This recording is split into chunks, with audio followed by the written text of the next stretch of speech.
Hello, fellow members of the Midnight Society. Welcome back to another episode review from the show Are You Afraid of the Dark? Last time, we covered the tale of the captured souls, a story about mad science and the search for eternal youth. Tonight, Betty Ann regales us with archaeology and ancient magic. Full disclosure, I actually got the episode mixed up with the episode that actually aired before it, so I'm covering them out of order. Fortunately, both episodes feature stories by Betty Ann.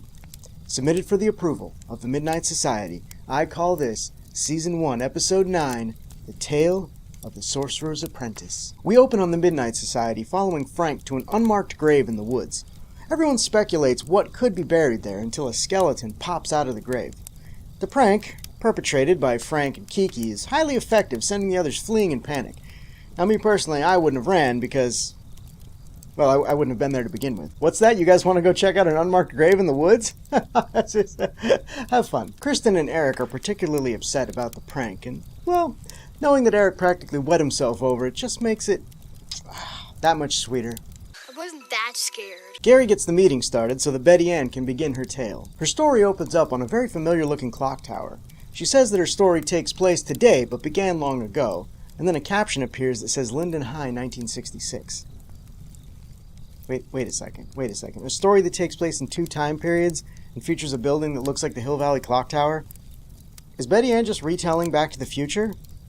Because I think I'm okay with that. Great Scott. Betty Ann then says that her story truly began centuries ago, but that she's jumping ahead. Ooh, hold please. It takes place in the present, but we're opening on a high school in the 60s. The real story began even before that. But you can't get into that because that would be jumping ahead. Truly, you have a dizzying intellect. We see the shadow of a figure running through halls, making their way to what looks like a water duct of some kind. We don't see who this person is right away, but they appear to be a possible student with very bad taste in tattoos. They place a pouch in a fry basket and lower it into the water. We catch a glimpse of their reflection in the water, revealing that it is a teenage girl. It's then revealed that she's being chased by the world's worst security guards. Well, she's not in there. Did you go in? Oh, I poked my head in. But you didn't cross the threshold. Well, no, but I waved my flashlight around inside. Good enough for me. Moving on. We cut back to the front of the school in present day. You know, if present day were 1992. We meet Dean, one of our two main characters, and Dean is, well, he's an underachieving high school student that one might call Slacker. Please let the other main character be a crazy old scientist who drives a DeLorean. Please. So what's it to you, butthead? Dean is the last person to finish up a chemistry test. The teacher takes one look at his paper and states, Mr. Burkham, you are sinking to perdition. Lady, it's a high school chemistry test. I think eternal damnation's a bit heavy-handed. Though, Dean, he does look like the kind of person who doesn't know the meaning of the words she used, so he might have taken it as a compliment. You are sinking to perdition. Sweet. So we're good here then, yeah? Dean's best friend is not an old man scientist, which honestly ruined the entire episode for me, but it's instead a teenage girl named Alex. She struggles with a combination lock until Dean happens along and almost seems to unlock it magically. Dean starts lamenting about how he can't catch a break, while Alex tries to cheer him up by telling him that she thinks his luck is about to change.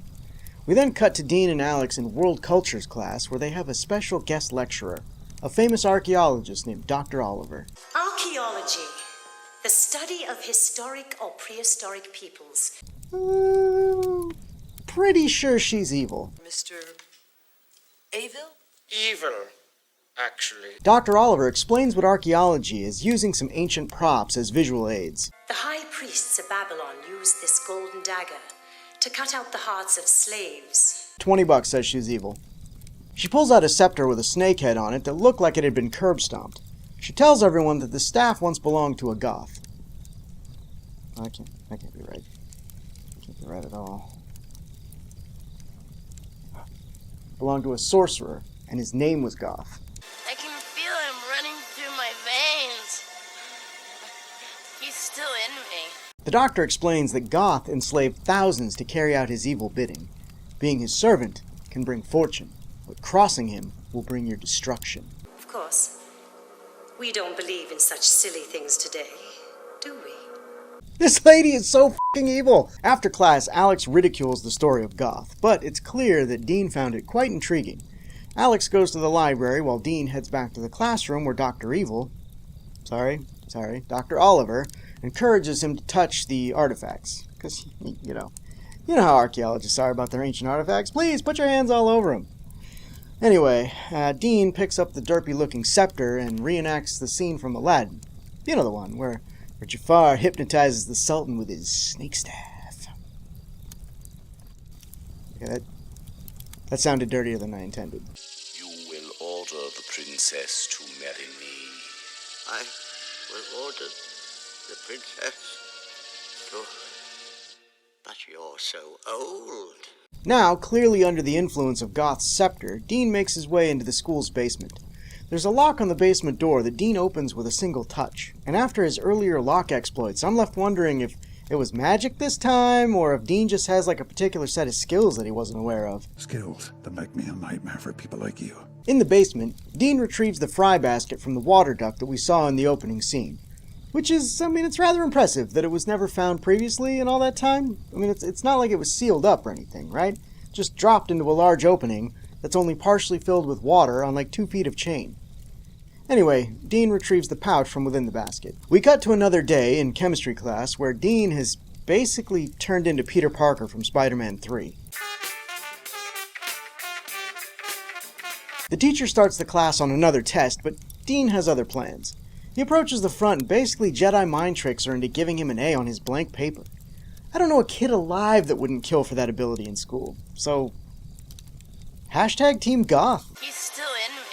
Alex confronts Dean in the hallway about not taking the test, but she finds that he's already been seduced by the dark side of archaeology. And I'm gonna prove to everybody that I'm not the loser they think I am. Dean! The next time we see Dean, he's dressed less like Steve Jobs and more like a 50s greaser.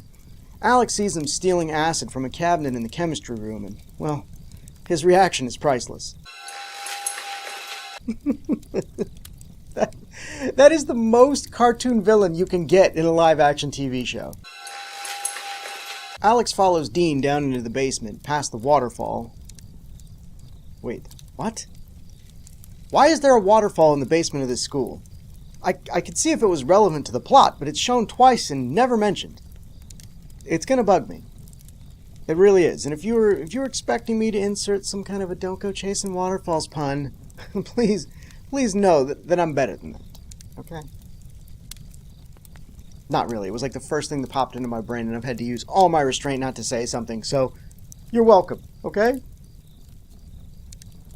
I'm very brave. Alex stumbles across what looks to be a Slackers Anonymous meeting, but it's actually a summoning ritual to bring Goth back to life. She accidentally makes a noise, causing all the cult members except for Dean to chase after her. Fortunately for her, being a nameless henchperson also means you're about as useful as, say, night security from the 60s, which makes it easy for Alex to make her way back to Dean. Dean has put an orb in the big, open, dumb mouth of the scepter, completing the first stage of the ritual, summoning the disembodied spectral head of Goth to give him further instructions. Those instructions? Do the same ritual, but bigger. Really, Goth? Just drop some foliage in a vat of acid? Where's the human sacrifices? Look, I get it, it's a kid's show, right? But you could make it seem like you're going to need a sacrifice. It doesn't have to succeed, but let's get a real threat going and not just getting people high on your leaf-based vapors. You're now armed with mighty joint! In typical bad guy fashion, Goth finishes his instructions with a... Well, I don't know if I'd call it a maniacal laugh, but it's a laugh.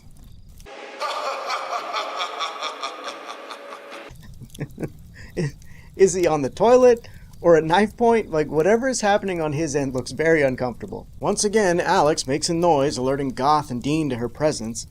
Seriously, Alex? You had one job. One. Just stand there quietly. How difficult is that? Goth's reaction to Alex is hands down my favorite moment from the whole episode. I just wish I could have been on set when they were working that one out. I hear a noise, so I'll turn, see her, and then tell him to get her. No. You're a floating spectral head. You can't turn, okay? I'm a powerful sorcerer appearing from beyond the grave, but I can't turn my head? Yeah, ghost head. No neck muscles. Ipso facto, no head turn. You're an idiot. What follows is a pretty intense chase through the school where Alex finds that everyone she encounters is a Servant Goth, including their chemistry teacher.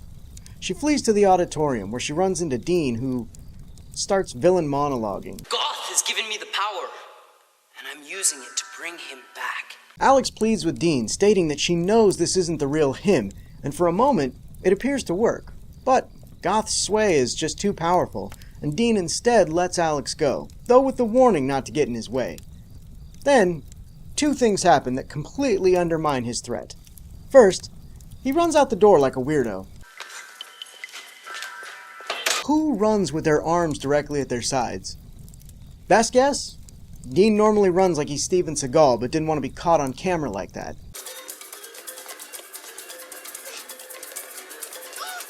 The second thing is that when Alex follows him outside, we see him and his goth crew slowly getting on their bicycles and riding away.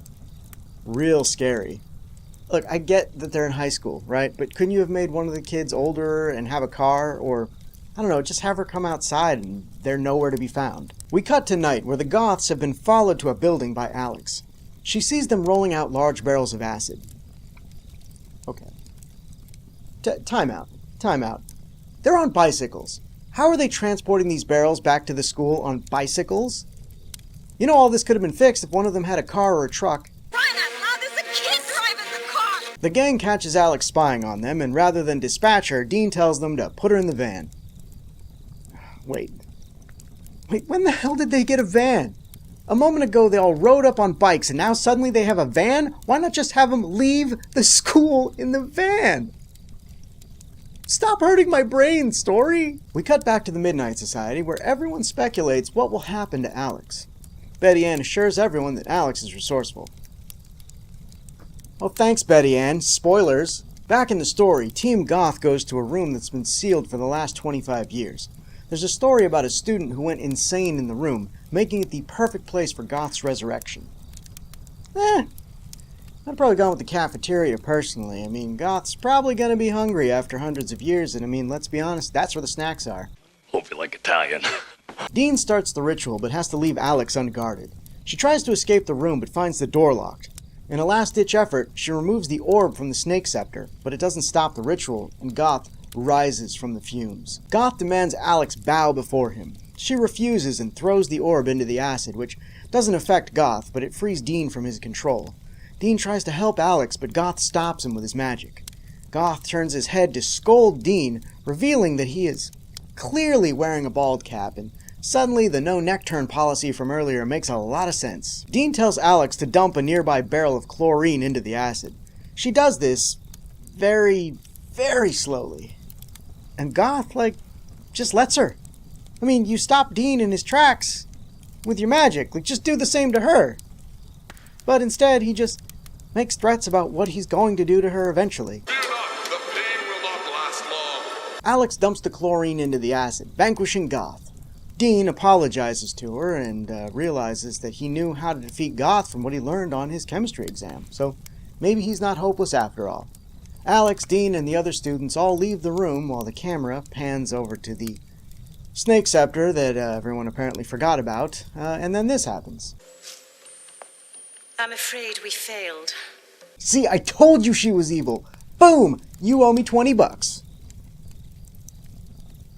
I mean, I don't actually have a way of collecting on that, but I could really use $20. Dr. Oliver says she's planted jewels at high schools all over the country, and they'll have another chance. We then see her do-it-yourself snake tattoo, revealing that she was the young girl from the beginning, and also the insane student from Dean's story. Turns out Dean wasn't the Sorcerer's Apprentice after all, and the tale ends as it should, with maniacal laughter. David comments that he smells a sequel to Betty Ann's story, and Gary brings the meeting of the Midnight Society to an official close. Now for the review. This episode was a lot of fun. Ancient evil, magic, mind control, cults, rituals, what's not to love here? The entire episode, with the exception of one scene, takes place at the school, and I gotta say, they used the setting extremely well. The building felt eerily haunted with hardly anyone in it, and they had some really nice horror cliches that they would use when Alex was being pursued through its halls. The one place I question is going back to that waterfall. I don't know if it's just something that was naturally there where they were filming and they were like, we got to get this on camera, but it didn't bring anything to the story, and it was actually just a big distraction. Oh, wow! That's you guys, look! It's a beautiful waterfall! The idea of a malevolent force corrupting everyone you know so that you're truly alone with no place to run makes for a great horror story, and in this case, the production's low budget didn't get in the way. The effects were minimal, instead relying on the performances of the cast, the music, the atmosphere, and shot composition to sell the fear. Younger me wouldn't have found this tale scary, but you probably would have been interested in bringing back Goth. The acting in this episode was strong across the board. Alex was strong-willed and sassy while showing legitimate concern for Dean and an appropriate amount of fear when being chased and threatened by Goth. Dean spends most of the episode under Goth's influence, and it was bringing the creep factor as good as Peter from the Tale of the Captured Souls. In fact, I think I'd rate Dean a little bit higher because he gets to play the servant of evil with a theatrical affectation. I've done it! Rise, mighty Goth! Your apprentice calls to you! The adult actors in this episode had very little screen time, but each of them made the most of it. The chemistry teacher starts off as this stern instructor, but we see her slide into fear and eventually evil, which she delivered brilliantly. Dr. Oliver had the job of seeming like a normal archaeologist until the twist ending. As a kid, I probably would have seen her as just that, but with adult eyes I could see the nuance in her performance cluing us in that she's more than what she appears. Goth himself, he was just over-the-top ridiculous. He never felt threatening, but I just applaud him for going for it, and his theatricality makes Dean's performance under his influence even more impressive. Take my rightful place on the throne of humanity. Betty Ann, first the tale of laughing in the dark and now this? Someone's aiming to be my favorite storyteller. Tale of the Sorcerer's Apprentice definitely meets the approval of the Midnight Society. What did you all think of Betty Ann's story? Did you see it as a kid? What were some of your favorite tales from the series? Let me know in the comments below. Be sure to check out the next episode about the tale of the nightly neighbors. Until next time, are you afraid of the dark?